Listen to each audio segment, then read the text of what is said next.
Assalamualaikum warahmatullahi wabarakatuh.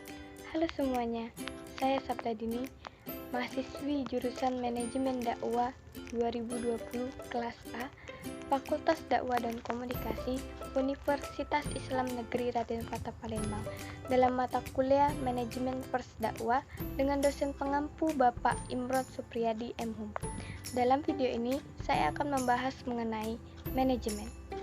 Yang pertama yaitu pengertian manajemen, kedua 6 unsur penting dalam kegiatan manajemen, yang ketiga mengapa harus ada manajemen, yang keempat yaitu 5 fungsi manajemen. Apa itu manajemen? Manajemen adalah proses perencanaan, pengorganisasian, pengarahan, dan pengawasan usaha-usaha para anggota organisasi dan penggunaan sumber daya organisasi lainnya agar mencapai tujuan organisasi yang telah ditetapkan.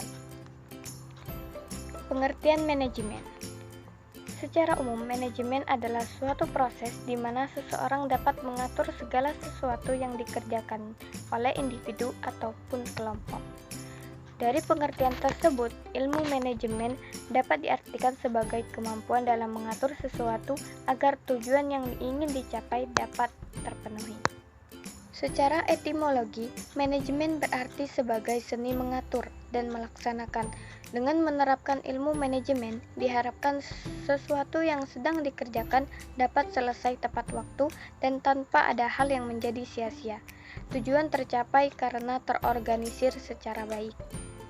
Berdasarkan bahasa Prancis kuno, manajemen dapat diartikan sebagai usaha perencanaan, koordinasi, serta pengaturan sumber daya yang ada demi mencapai tujuan secara efisien dan efektif. Selanjutnya yaitu pengertian manajemen menurut para ahli. Yang pertama yaitu menurut Mary Parker Follett. Manajemen dapat diartikan sebagai suatu kegiatan yang dilakukan oleh seseorang manajer untuk mengarahkan bawahannya atau orang lain dalam menyelesaikan pekerjaan demi tercapainya sebuah tujuan. Yang kedua yaitu menurut George Robert Cherry. Manajemen sebagai proses khas dari beberapa tindakan seperti perencanaan, pengorganisasian, pengarahan, dan pengawasan. Selanjutnya yaitu yang ketiga, menurut Lawrence A. Opely. Manajemen sebagai keahlian dalam membangkitkan orang lain agar bersedia melakukan sesuatu. Selanjutnya yaitu yang keempat, menurut Ricky W. Griffin. Manajemen adalah proses perencanaan, organisasi, koordinasi, dan kontrol pada sumber daya agar tujuan tercapai secara efektif dan efisien. Yang kelima yaitu menurut Hillman. Manajemen merupakan fungsi untuk mencapai suatu target melalui perantara, serta melakukan pengawasan. Dengan begitu, tujuan dapat tercapai bersama. Oke, kali ini akan membahas pembahasan yang kedua, yaitu 6 unsur penting dalam kegiatan manajemen, atau disebut juga dengan 6M. Man, money, material, machine, method, dan market. Yang pertama yaitu man. Man adalah manusia.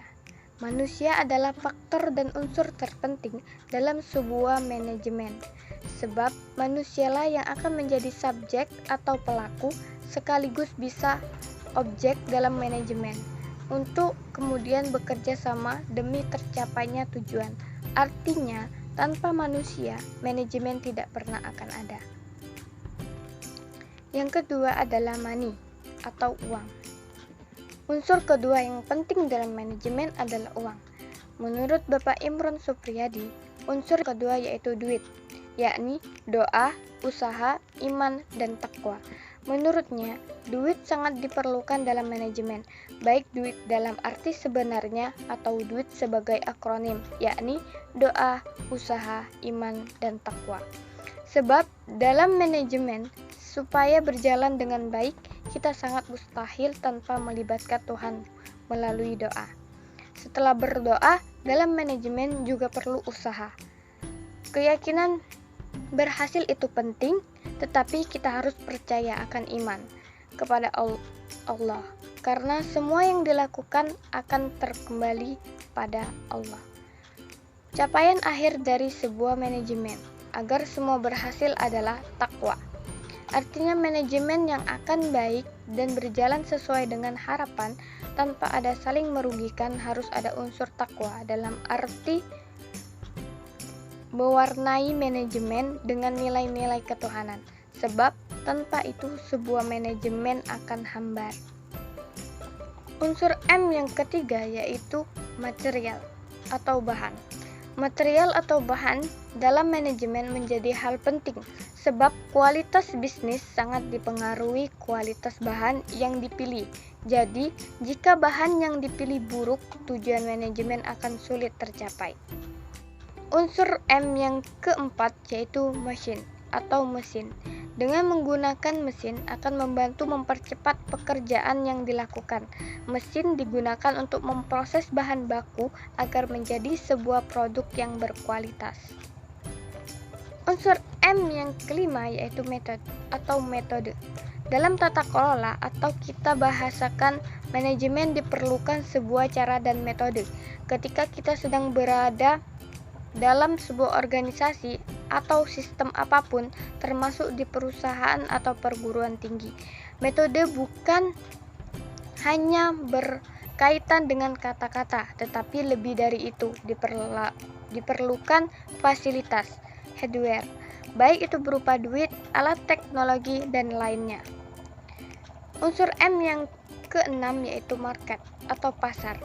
Ada tata kelola apapun, unsur market atau pasar menjadi hal penting sebab sebuah bisnis atau lembaga apapun yang dimiliki target dipastikan membutuhkan sasaran atau dalam konteks ini kita sebut sebagai pasar atau market. Baiklah, selanjutnya teman-teman, bahasan yang ketiga yaitu mengapa harus ada manajemen. Seorang manajer tidak akan bisa memberdayakan orang atau bawahannya bila tanpa manajemen.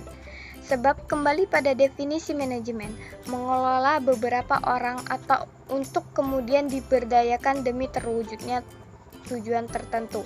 Melalui manajer yang mengelola banyak orang akan muncul adanya perencanaan, pengorganisasian, penempatan, pengarahan, dan pengawasan. Tanpa adanya salah satu dari fungsi itu, bukan tidak mungkin kegiatan manajemen akan berakhir tak sesuai rencana atau tujuan. Oke teman-teman, bahasan selanjutnya yaitu fungsi manajemen. Yang pertama yaitu perencanaan atau planning.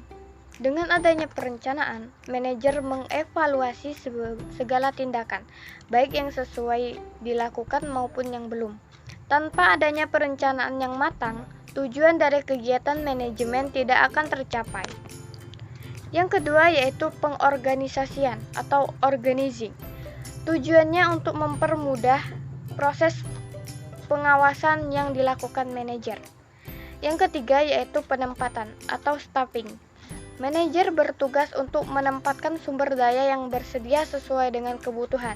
Dengan begitu, proses pencapaian tujuan dapat dilakukan dengan lebih efektif dan efisien.